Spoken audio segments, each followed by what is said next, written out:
Good morning, Alistair. Morning, hello. Morning.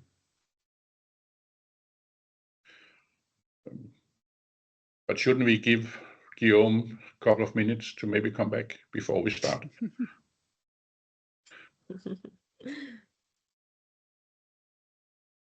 At least he was here. Yeah, he was here. Let's see. Yeah, or you can start a little, Michael, and then we don't know how long time it will take for him to fix it.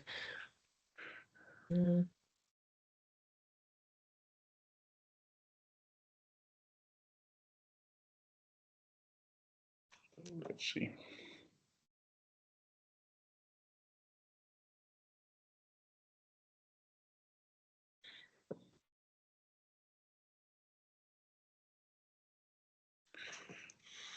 Why did it jump all the way back there?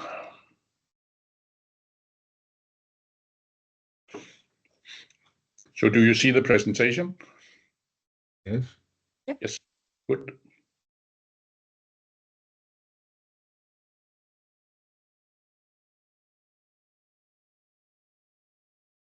And jump to this one.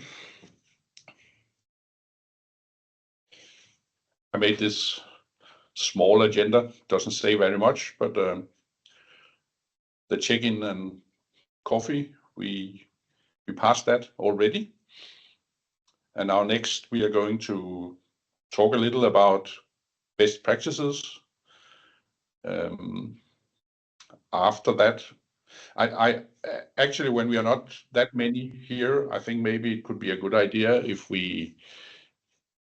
if the talk is maybe not only a talk, but also a dialogue. So if you have something to say during the presentation, please jump in and comment. If not, then after the presentations, we will maybe have a few reflections and ideas together, and end up with talking a little about where do we go from here? What's the next steps? What can you do to participate in this activity? And talking about activity, then first of all, maybe we should start out by having a few reflections on what a best practice is or could be in our case. Our idea is that we should collect best practices from the SIRR hubs, because we would like to show what has worked well for us so far in the project. And it can both be a method or a solution or a process or a network or a specific pilot activity that we thought this is something we would like to share with the other partners in the project and also with the outside world. Some of the things you could focus on in a best practice is how did you handle the challenges you started out with? What kind of solutions did you use to confront these challenges? And of course, maybe the most important, what impact and what results were achieved during this best practice example. It is also important to focus on how this can be shared with others, maybe both your own stakeholders, but also other people around in the world and those who are interested in what we are doing in the SIRR project. And then remember, it's not only about showing success, but it's also about showing how we worked, how we learned, and what value we had from the activities we did in the project. And again, if any comments or questions, just jump in.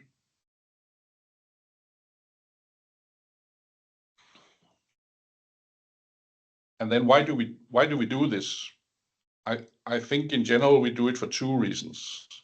First of all, because in most projects we do have an inclination to wanting to share our results, our ideas, our processes with the outside world.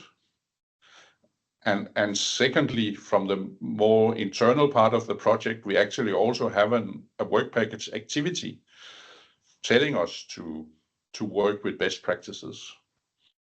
And that's in work package 2, activity 2.4.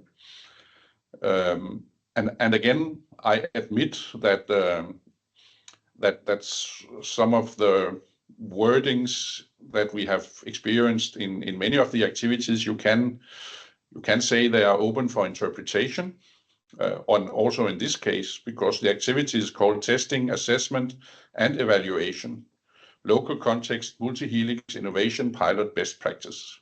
And that's a lot of project gibberish in one sentence. But the idea is that we should at least collect at a minimum one best practice from each hub. So I guess that's why the target is 10. It has been chosen as a data collection activity. And I think it's also because the idea was from the beginning that these best practices should also be like a data set that could be used in some of the work package 3 activities, where they are describing the pathways to multi-helix and also trying to collect some of these supporting and hindering factors, and maybe some of the best practices could also deliver data for that work in work package 3. So even if it's focused on collecting information from the other activities in work package 2, there's also an output in the data collection to work package 3.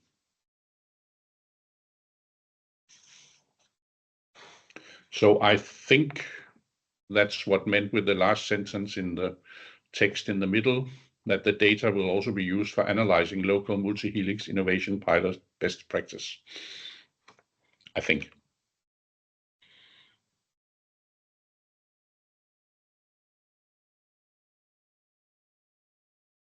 So how do we plan to do this? There has been developed some guidelines and some templates that are or will be available in our Teams platform. And the idea is that these tools will help you or guide you through developing your own best practices from your hubs. And again, the focus will be on what we have done well at our hubs. What did we learn in the process? And what in the activities could be easy or at least available for others to replicate. And again, it's of course also a general output from the project showing some of our results. So the idea is that they should have some kind of consistency also across the different best practices.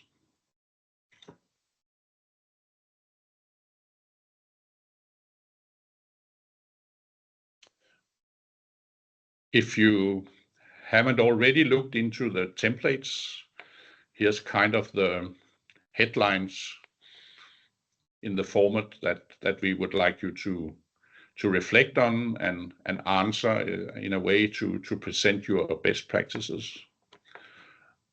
First step is, of course, to describe the context and the background of your best practice. And because our project, of course, also focuses a lot on stakeholders and different sectors and cooperation and collaboration across different sectors and stakeholder types, we would also like you to describe the different stakeholders in the example and what roles they had, and also how the collaboration was kind of part of the solution, or how they all participated in handling some of the challenges. we would like you to describe what kind of methods and actions were taken in the best case. Again, it would be an ideal, if it's possible, to maybe also try to think about some of the tools that we have learned about ourselves and used in the project. So if there's a storytelling, story-making angle, it would be nice. If some of it could be based on the stakeholder mapping, that would also be nice. That if you can kind of include some of the learnings from that in some of the examples, it would be nice. Of course, we also need to describe what was the challenges and what was the solutions chosen for handling the challenges. And also very important, of course, what results and outcomes came from our best practice cases. And to help those who would maybe see or read our best practices, we also need to describe what was learned and what part of the learnings can be transferred to other settings or other projects or other challenges.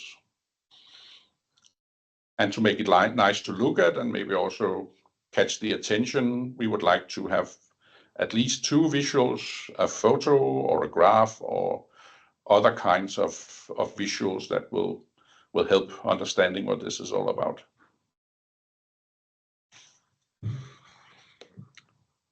Any questions or comments? Not as far as I can see. But Emma, will you keep an eye if anybody puts a hand up, because in this presentation mode, it's hard for me to see. Mm-hmm. Yes, of course. I will do that. Thank you.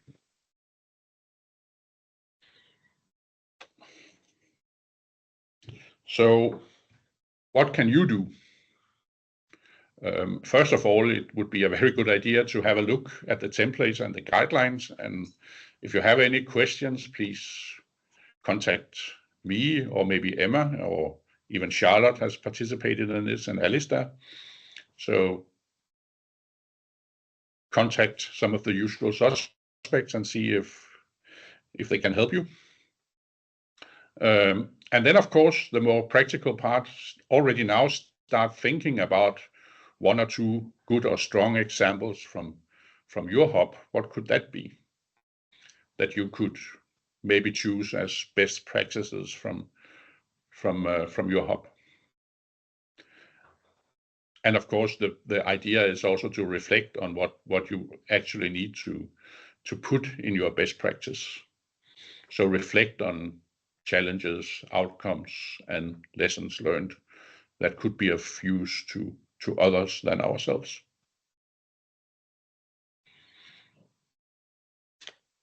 Great. And I can just add here that we have the hub pitches next week, and some of the things that Michael mentioned here should be like included in the presentation as well. So when you prepare like your presentation or pitch, try to also then think about what of this could be a best practice, and also reflect on challenges and outcomes.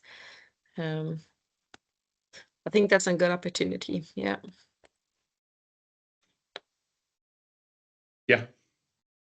It's a good opportunity, but it's not the only opportunity, because first of all, you could say reaching the target of 10 for the internal project thing should be pretty easy. I think we should all be able to deliver at least 1 best practice. But I don't think our internal target is only to reach 10. We would really like to have a good collection of best practices also, so we have some data for work package 3 to work with when they are going to sum up on the work done by the hubs. So at least 1 and preferably more examples from each hub.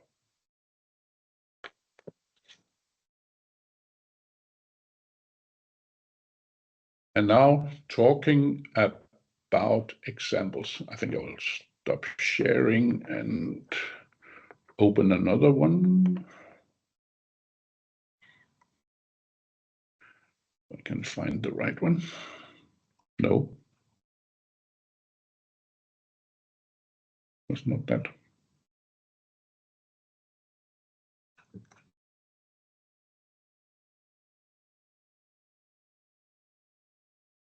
Where did you go?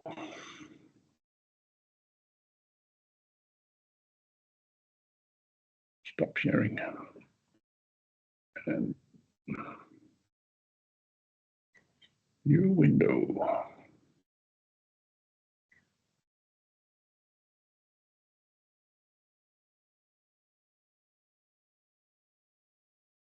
So do you all see the PDF now? Yeah. Yeah.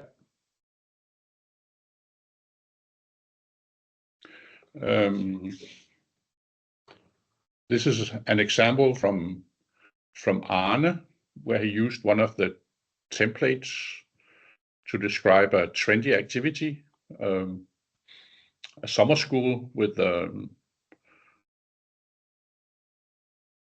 young people, students from many countries. And if I just, you don't need to read all the stuff, but you see here he kept the guiding text. So it's kind of also a way for you, because I will share these with you afterwards. A way to see how Arne chose to answer some of the guiding questions.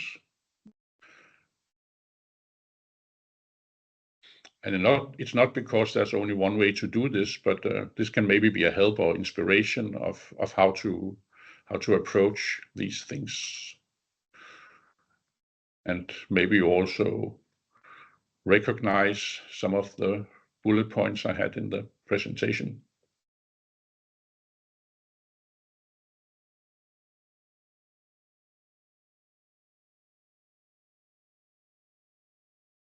I would say from a personal point of view that I don't think the best practices should be more than max 2 pages. I'm afraid that it will be difficult or hard for people from outside the project to find it approachable if they are too long. So keep it simple, not too long texts. It's better than to have maybe an extra visual or something. Yeah, I see you, Jens.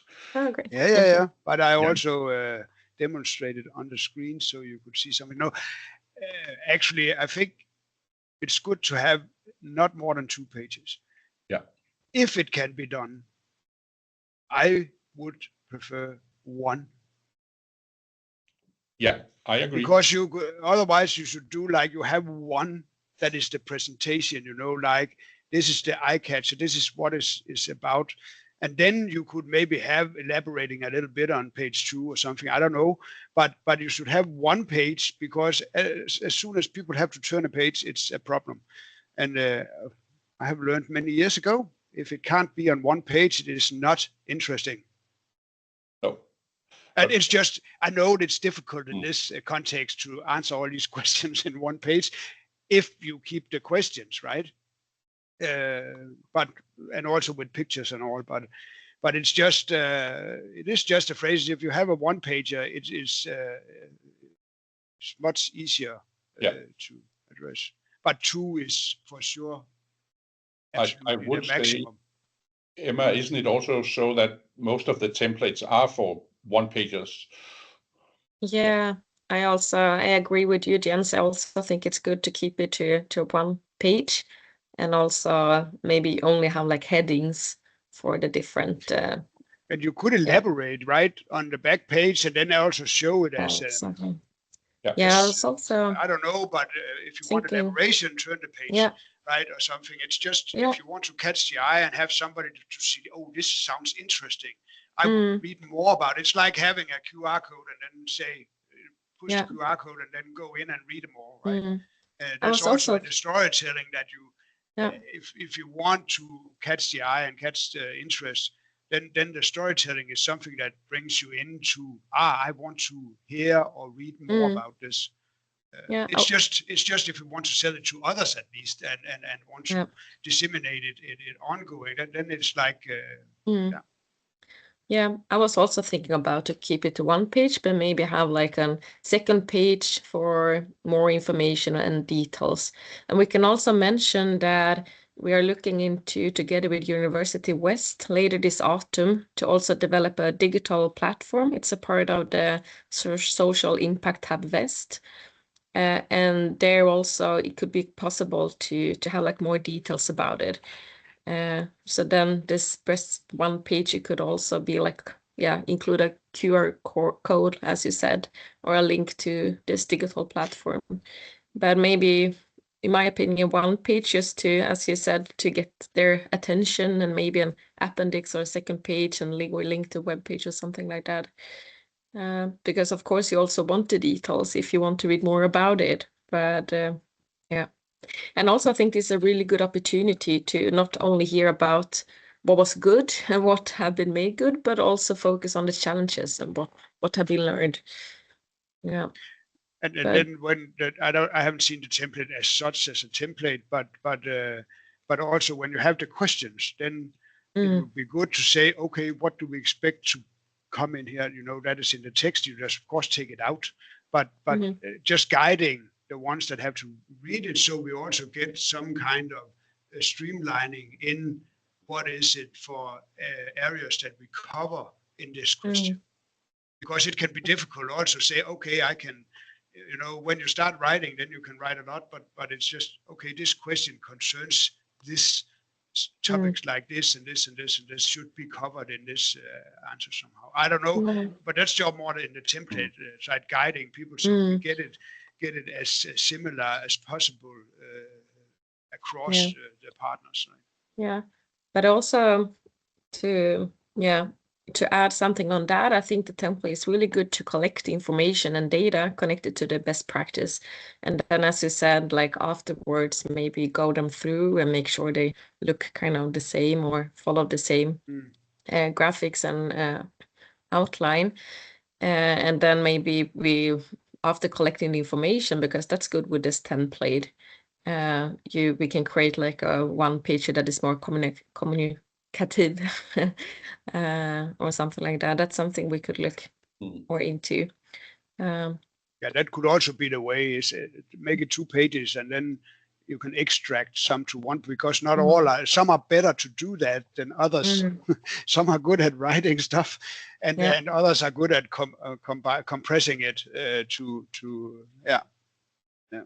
and sometimes you only need external eyes on it because you're so into the best practice yourself. Exactly. And now just to make that clear, that this was also just an example from Arne, that he was very kind to volunteer to try out some of the templates and use the guidelines to make one. So I'm not necessarily sure that he also thinks this is the final result, but just to have some examples also for today to give you some inspiration.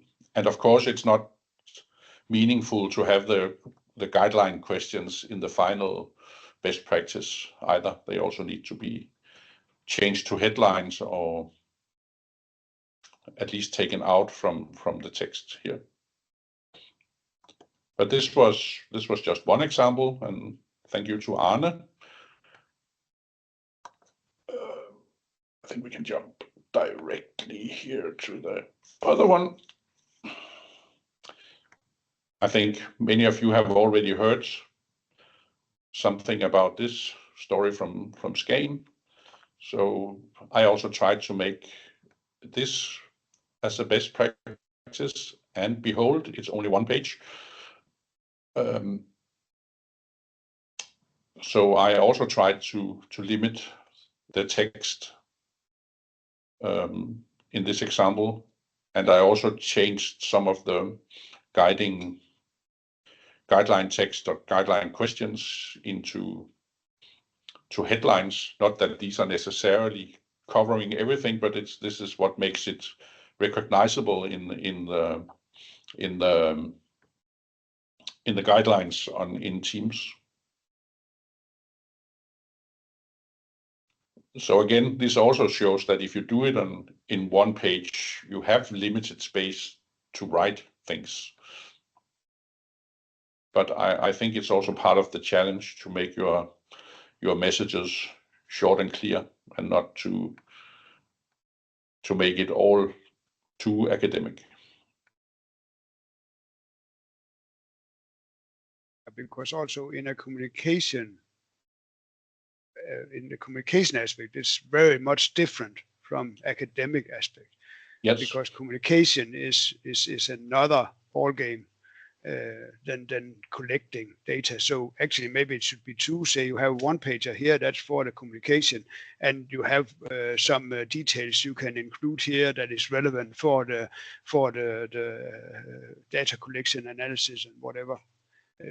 I don't know, but this is for sure much more viewable. This is it. You can put it on a board. You can do a lot of stuff with it, right? Yeah. I think it's more easy to spread if it's only one page. Yes. I actually also believe that even from the data collection point of view, it's even there good if it's not too complex and too complicated. So the challenge is maybe also for us at the hubs to try to be more focused and precise on what is the core message in our best practices. Also, when we need to communicate it not only to the outside world, but also to our own friends and partners in the project. And also another thing is that if you keep it short, you might get more. If you have to write a long story, then you may get one. If you want to do it short and say, I have this, like this, then you may get 3 different good stories. Exactly. Right? Then you add up on the target, or not on the target just, but also collecting that actually there has a lot more done than this.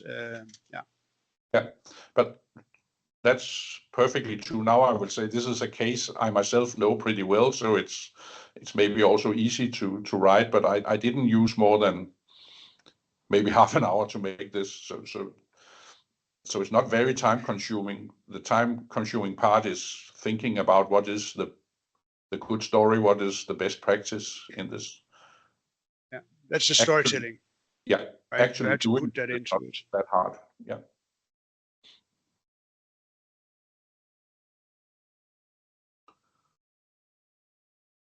So stop sharing this.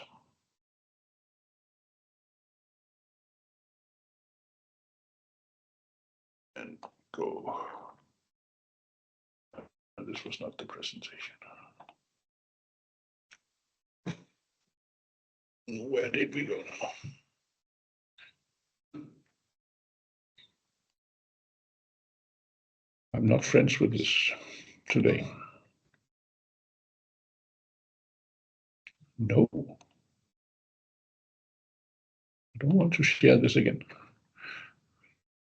Hello, could I just use the break saying I'm sorry I have to leave for another meeting, but I really look forward to working together with you in the project, and hope to see some of your guys also in person, at least on LISA it will be next week. So I really look forward working together with you.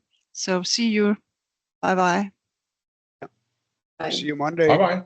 Bye. Bye. Bye.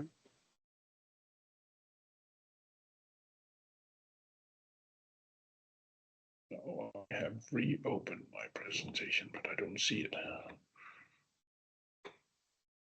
Here we are. Great. Yay.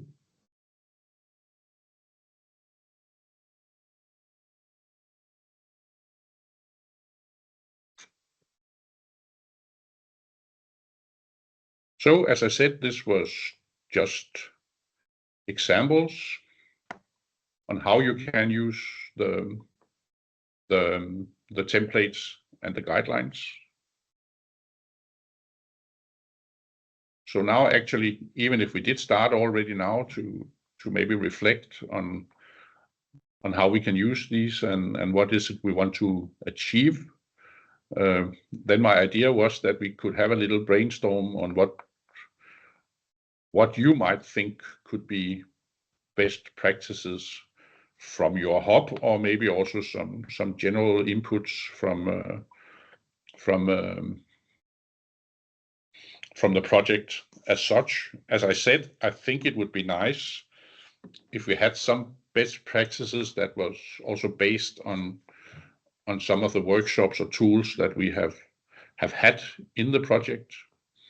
So if we have examples on how we have used storytelling or story making in activities that are also multi-helix and has been used to develop our hubs, I think that would be nice.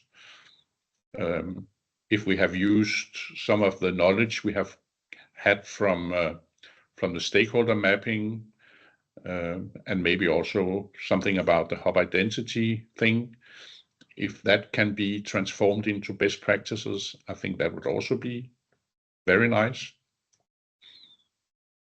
So I would like maybe to hear from you if you right now have some ideas what you could think about that you could deliver as best practices. Emma, I know you mentioned already, I think yesterday, that you have something on the way from Sotenes.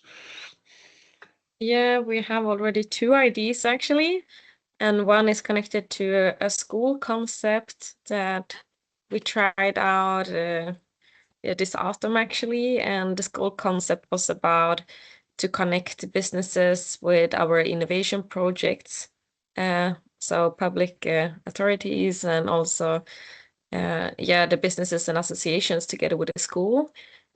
So we tried out, we called it like Ocean Week with the school, and everything, like all the things or activities they did during this week was connected to their curriculum, or however you pronounce it, but like to the lections that they really have to carry out in the school. So it was not meant to be something extra for the teachers.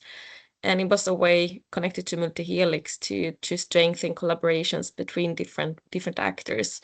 So the students, they had lectures at some, or located or in some businesses' offices, and they also visited us and had lectures but connected to different projects and so on. And we also tried to invite, or we did also engage the civil society in some activities. So that's something, and also try to get some input to our development project based on the hub.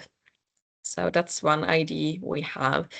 And a second pilot we tried this year, or actually doing at the moment, it's connected to the event Island of Light. It's a festival going on now. And we try to put some extra effort on like co-creation before the event. So how different multi-helix actors or local actors could come together to get more benefit out from the festival, but also connected to different things, not only the festival itself, but how it could get or create bigger value for other businesses or for associations. And we also thought about how different accommodation places could like offer packages and also organize other different events going on during the same week. So how basically you can get better benefits based on like an event, but for the whole area, and also make Sotenes more attractive kind of way. So we try to implement multi-helix in events here, and also we will later on put that maybe in our strategies coming up. And the second one was connected to the schools. And now Alistair is raising his hand. Yeah, I see that. Hi, just a remark, which is probably already set in every head and brain of our partners anyway, but just to highlight that the best practices don't have to be something 100% especially created with, for, and by SIRR. It can obviously be something that some activity that is that it has been planned or originated in another corner, and it might have some, I don't know, let's call it a SIRR twist or something, no? And you can obviously include it as a best practice and highlight the aspects that are related to the SIRR, I don't know, ideology or background, no? The coming together of different stakeholders and sectors, or the co-creative aspect, or the storytelling aspect, or whatever. No, that's what I wanted to say. Yeah, and that's absolutely true. It doesn't need to be a SIRR project activity in itself, but if you have been inspired or used some of the approaches or tools from the SIRR project, it's just great. Yeah, so in our case, it could also be one. Now we only have IDs, but also about the symbiosis work we're doing in Sotenäs. And we also try to engage multi-helix actors and facilitate symbiosis development. Yeah. So there are many options and possibilities. Mm. I see Guillaume, but I don't hear you. Oh, we can't hear you, Guillaume. Oh. So we fixed the speaker issue, but not the microphone issue. Maybe this one. Oh yeah, Yes. Great. great. Oh, great. Thank you. No, I was just thinking about from Louvigny of, I think one best practice is settlement of a community of users prior to the opening of the hub, which we gathered people from citizens, associations, and shop owners to think about the hub, the programmation, all the furniture. And now this committee is still running. We are still thinking of how to make it more efficient, but it was a really, really good thing prior to the opening of the hub. That's I think a really best practice, thanks to SIRR project, in fact, because it was a multi-helix community. So I think we can put in this best practice a multi-helix principle. So I'll try to make a one-page best practice. Yeah. I think that's a brilliant idea, and I actually also remember how vividly you described this process when you were there, when we started. Yeah. So I think it was already then maybe also a little an inspiration for others also in the project, how to approach this when you need to build up the organization. So I think it's a very good example. And now the challenge is to make it live again, because the goal of the committee was to think about what would the hub would like be like at the opening. Now it's open, so we have to find another goal for the committee. So it's the goal has changed. So we're still thinking of ways to make it live again. It's still running, but not as lively as it was before. But that's a challenge. Yeah, and I think you can put that into a best practice to say what challenges do we have now as the next step of this. Yeah, that's one of the challenge. That it's my presentation for next week. How to make that's one of the challenge right now. We might find some students willing to think about it with you. That's exactly that's your slide, Alistair. Yeah. Yep, great. We'll be happy to. Yes. I don't see more hands. Oh, Marcelo, I see now. Hi, I was in another meeting before, so I don't really know if Ebba has already talked about what. No? Okay. Nope. I just had a little tool that I created that I wanted to share, but I can't press the share button, so I don't really know I will if stop my sharing. at somebody least. can.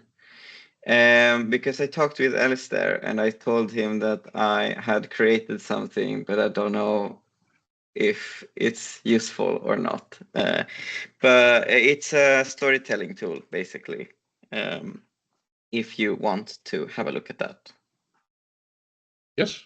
Yes? Yeah, Why Okay. you should be able to somehow, or to share Yeah, your screen. and Ebba said that she couldn't open it, so I was like, No, okay, no, I could open it. I was like Oh, trying to okay. put it in the chat before I was talking about it, but then Oh, okay. but then I didn't want to interrupt during the presentation, so I thought I was going to Okay. take it in like No into the worries. last bit.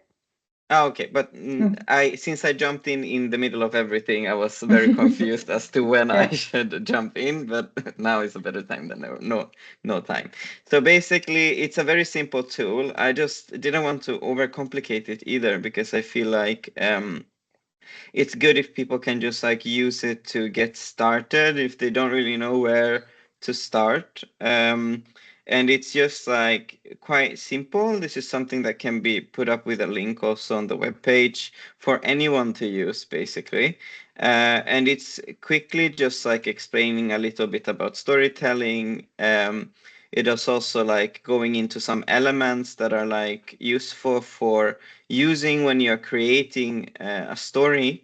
Everything from like what point of view are you kind of having, what question are you trying to raise, what type of emotions are you trying to like make shine through this story that you're presenting, and also a little bit about like just in regular things like do you want to have music to it and the pacing and whatever, with a few like also examples also that we've already been working with, and also yeah, like links that you can press to get to the interreg parts of the storytelling process that we've been doing. And then you also have this little like wizard where you can start your story wizard, which asks you then like what's your unique perspective, and then you can like start basically writing. And as you go through, it will ask you different questions. And let me just go through this whole thing. And then when it's finished, you have a little story plan, basically, at the end of it. So you already feel like you got through that first part. And then you also have a little bit of a toolkit, which is going into like things that are important to think about when you're creating your story, like who's listening, what's your message, what's the big questions, a little bit like what we're talking about in the 7 elements. And then also the importance of sharing it through different medias or events, and also tracking your impact to make sure that you that people are actually being reached by this story.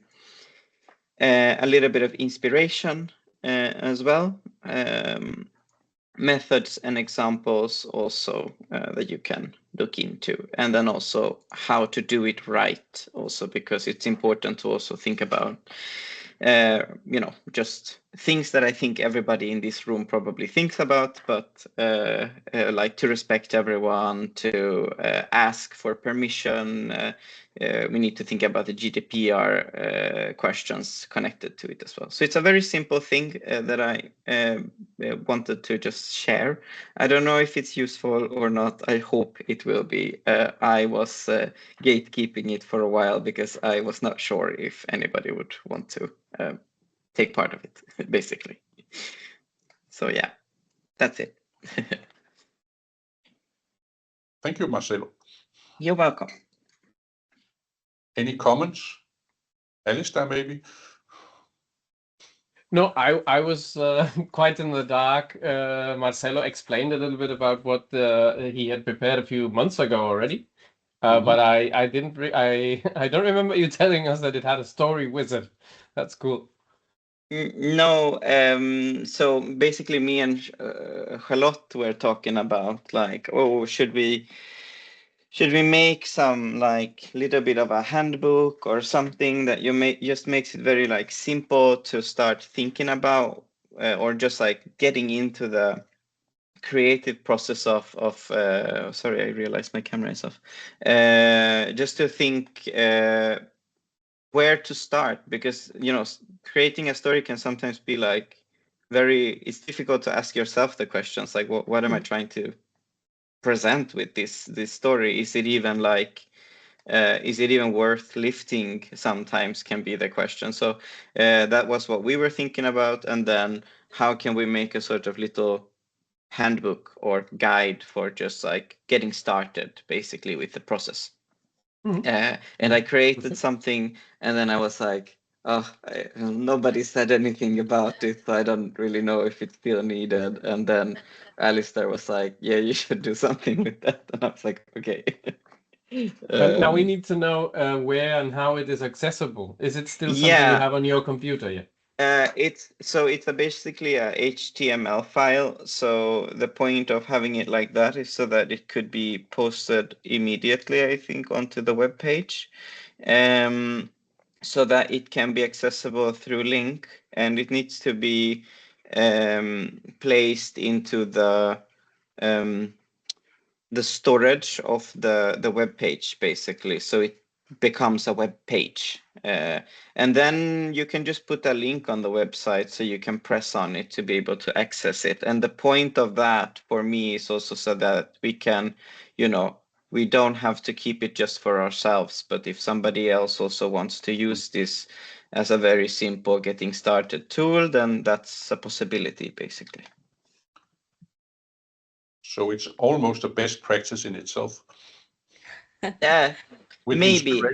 Yeah. Yeah, I mean, I just followed like this. There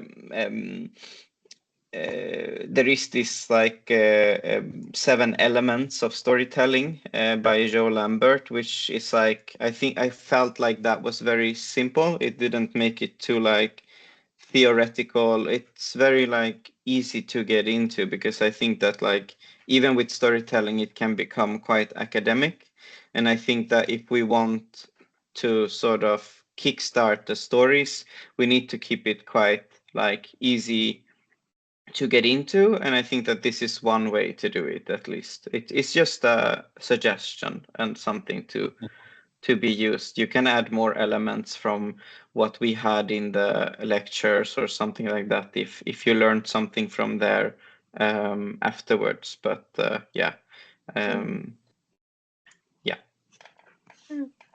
Thank you very much, Marcelo, for your effort and contributions.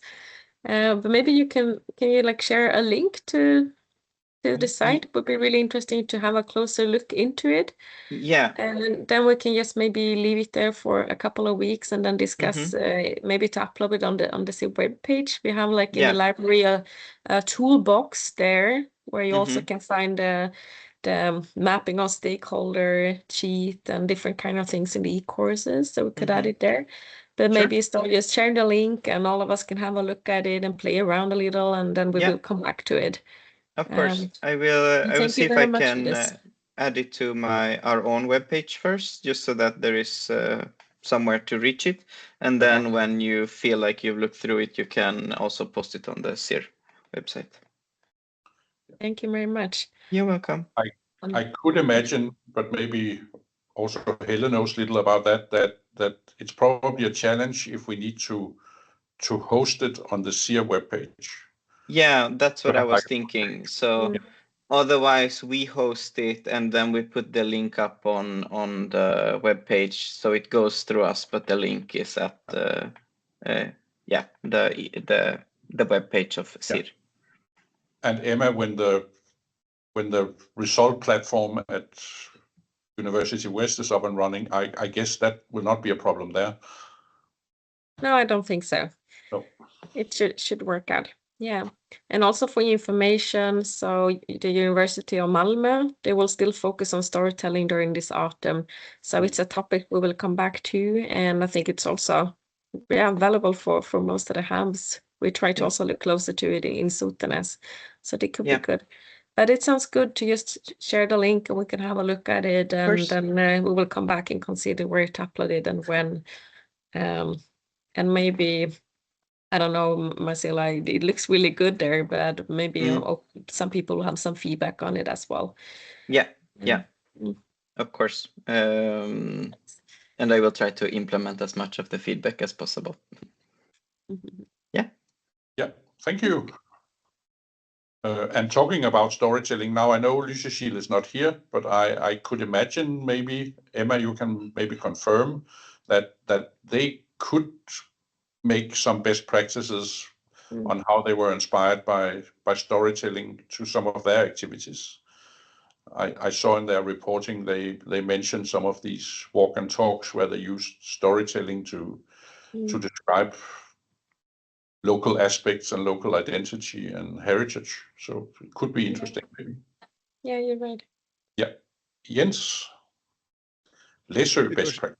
It was just that yesterday we actually had a meeting in it, but we are in an Erasmus Plus project, which is actually about stories of the sea, and it is making a train-the-trainer program for training storytellers.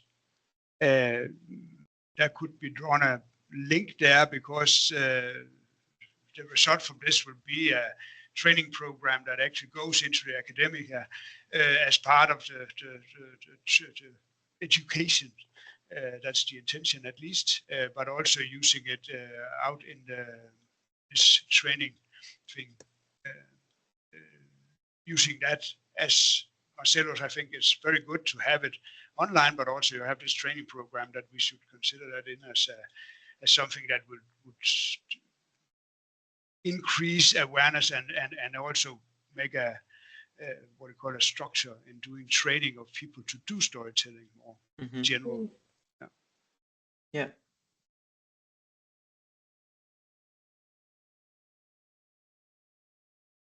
Yeah. I think in general, if we just sit back and think about what we have worked with and what we are working with, I think it will be not that difficult to come up with good ideas on best practices that could be useful in the SIRR context. If I should mention another aspect, and then we're just kind of opening up for what we are maybe also going to talk about when we talk about stakeholder mapping. But Alistair has worked with some of the data from the first results of stakeholder mappings and has presented to some of us how you can use some of the things we put in the mapping tools. And I think there are perspectives there and ideas that can maybe also be developed into best practices on how to use stakeholder mapping, not just as something stationary, but when you can use it also for reflection and how to move on from there to have a better picture of your stakeholders around the hubs. So that might also be an example on a best practice based on some of the project activities, but used in other ways than we started out thinking about. So as we are not that many hubs, I think I can conclude that this was my idea about what we should talk about today. So unless you have more comments or ideas. One thing. Yes. So it's by the final report that you need the 10 best practices, right? Yeah, I would say for the indicator part, it's not important if it's now or later, but it would be nice that we can slowly start to report some indicators. Yeah, because we have a couple of things in motion that I would say could potentially become best practices or could become catastrophes. We maybe not as best practices, but we'd like to learn about them. Yeah.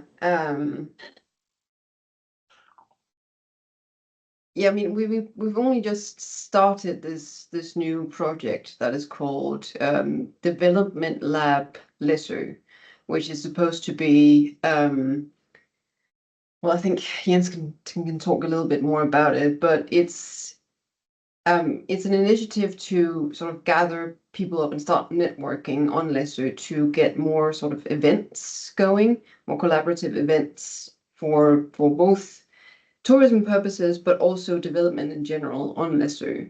And it's only just starting, being sort of kicked off with these cultural heritage days that we have here in September. Tomorrow.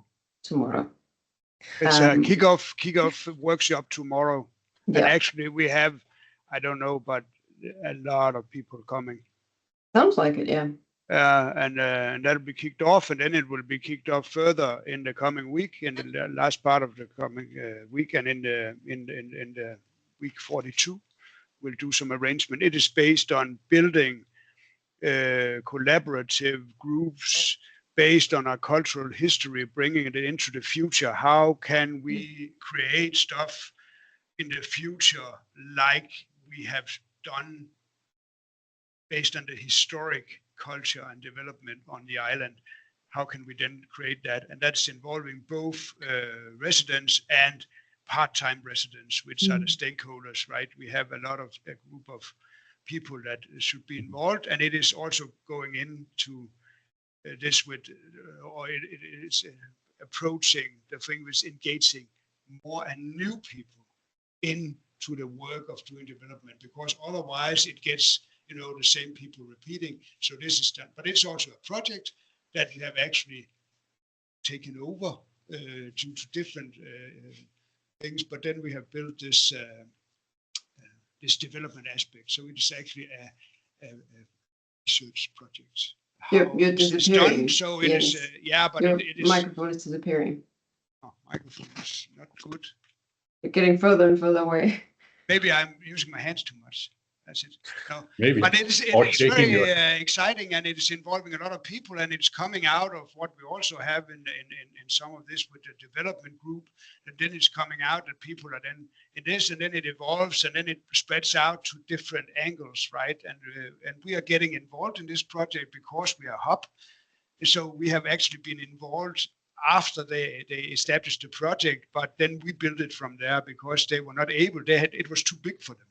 So they had to involve us. So it's actually also a good positive story of hub, what a hub can do of value adding to the local development. Yeah, but it's very interesting, and we will come back to that, and we will of course take that in reporting and all that stuff. But it's it's a very interesting project. So looking forward to working on Saturday as well. And then I think another best or potential best practice is we've talked about the Sea Center project a couple of times. And while that is going on, there's also a Lesu World Heritage project going on. And we are trying as much as we can to sort of collaborate with that project so as to not cause overlaps or competition or any kind of friction. We would like to sort of be not necessarily an extension of each other, but follow the same sort of red thread of Lesu's cultural heritage and the sea surrounding Lesu and how that's connected to each other. Yeah, so that's something we're sort of continuously trying to work on, and we'll see where it ends up. Yeah. But sounds just great, and I would repeat that we are not limited by the number 10. It's just what we need to achieve the target in the activity. So if we reach that fast, it's fine, but it doesn't mean that we need to stop collecting best practices. So just continue. Yeah, actually, it would be great if we could collect even like more best practices. Yeah, and learn from each other. And I think we will already now from the few examples we have today. I think we will easily reach the 10 and hopefully many more. Yeah. Great. Any more comments? No? Well, it's also 10 o'clock.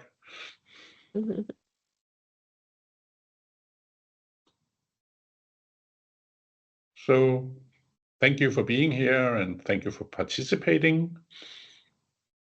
I wish you all a joyful, happy weekend, if you work or not. Great. Yeah, have a nice weekend, Thank you. everyone. Have a Yeah. nice Nice weekend. seeing Thank you all. you. Thank you. Bye. You. Bye bye. Bye. Bye bye. Bye. Bye.